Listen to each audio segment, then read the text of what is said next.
Now that you know how to simplify radicals, we're going to look at a way we can use those. We're going to use them with Pythagoreans Theorem, or in other words, to solve for a missing side of a right triangle.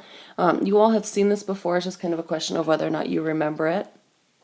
But as I said, this Pythagorean theorem is used to find the missing side of a right triangle. We can only use it with right triangles. This is the formula. A squared plus b squared equals c squared. A and B are going to be the legs. It doesn't matter which leg is A and it doesn't matter which leg is B. However, C must be the hypotenuse. Okay? How do I determine which one is the hypotenuse? Well, the hypotenuse is always going to be your longest side. Unfortunately, sometimes it's hard to figure out when you look at a triangle which side is the longest. So another way you can do it is you can say the hypotenuse is always straight across from the right angle. So if you draw an angle, or excuse me, if you draw an arrow coming from your right angle symbol, you'll always hit your hypotenuse. So let's look at some examples. So if we solve the first one, we're solving for the missing side. So first thing I have to determine is what I'm given. A, B, C. Which ones do I have? Well, if I draw an arrow, as I said before, from my right angle, I hit my hypotenuse. That means this must be C. The other two, A and B, are interchangeable. So let's say I call this A, and let's say I call this B. I could have flipped it and done the other. From there, I'm going to plug it into the formula. A squared plus B squared equals C squared. So my B is 8, so I have, or excuse me, my A is 4, so I'll have 4. Let me write that a little bit neater. So I'll have 4 squared plus my B is 8, so I'll have 8 squared equals C squared. Well, 4 squared I know is 16. 8 squared I know is 64. So I'm going to have 16 plus 64. So I can go ahead and add those together. And I get 80 equals C. Oops, I lost my square at some point. I do apologize for that. Equals C squared. So now the question is, how do I get rid of a square? So we've talked about getting rid of or undoing operations before. We've talked about how adding gets rid of subtraction, subtraction gets rid of adding, multiplying gets rid of dividing, dividing gets rid of multiplying. So how do I get rid of a square? Well, to get rid of a square, I take a square root. Then my square and my square root cancel out. But as you know, if you do something to one side of an equation, you have to do that same thing to the other side of the equation. Taking the square root leaves me with just C, which is what I was looking for initially. When I look at 80, I know 80 has a perfect square in it. I know that 80 is the same thing as 16 times 5. Therefore, I really didn't leave myself enough room here, did I?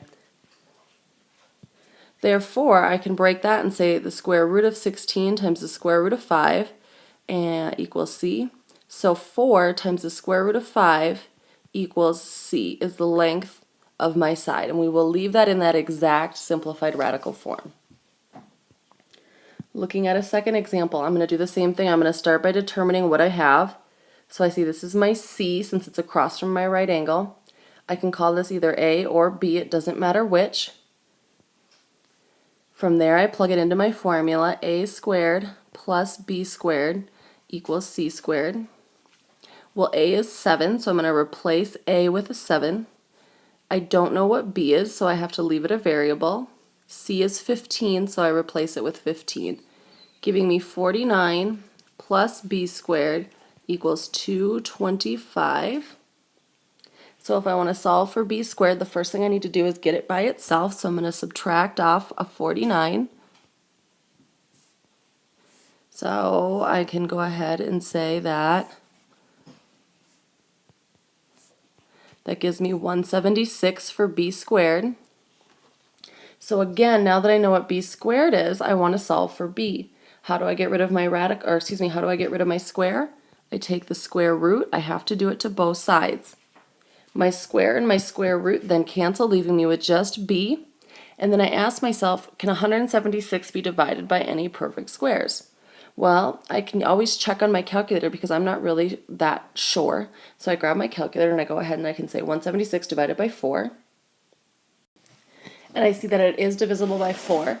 I also sometimes like to check to see if it's divisible by 16, because sometimes if it's divisible by 4, it's also divisible by 16, and I always want to take out my bigger perfect square.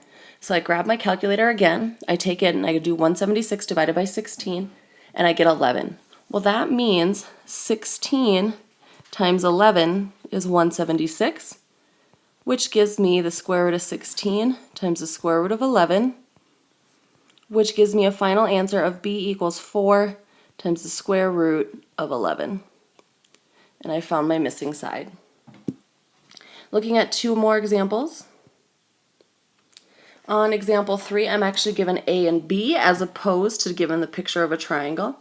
Well, it's still going to work the same way. I'm going to go ahead and plug it right into my formula, and I will have a squared plus b squared equals c squared. So 6 squared plus 4 squared equals c squared, which gives me 36 plus 16 equals c squared. So 52 equals c squared. I know that 52, and then I take the square root of both sides. My square and my square root cancel. I know 52 is the same thing as the square root of 4 times the square root of 13, giving me 2 times the square root of 13 equals c. Looking at one additional example, how can I use this to help me find area? What if I'm given a triangle like the following, and I'm asked to find the area? Well, I know the area formula of a triangle is 1/2 times height times base. Well, I have the height, 15, but I don't know what the base is. Let's call that b. Let's call 15a, and since 289 is across from my right angle, let's call that c. I can solve for b using Pythagoreans Theorem and then plug everything into my area formula. So a squared plus b squared equals c squared.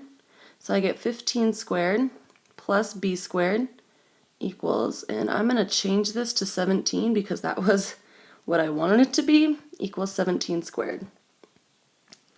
Then I get 225 plus b squared equals 289.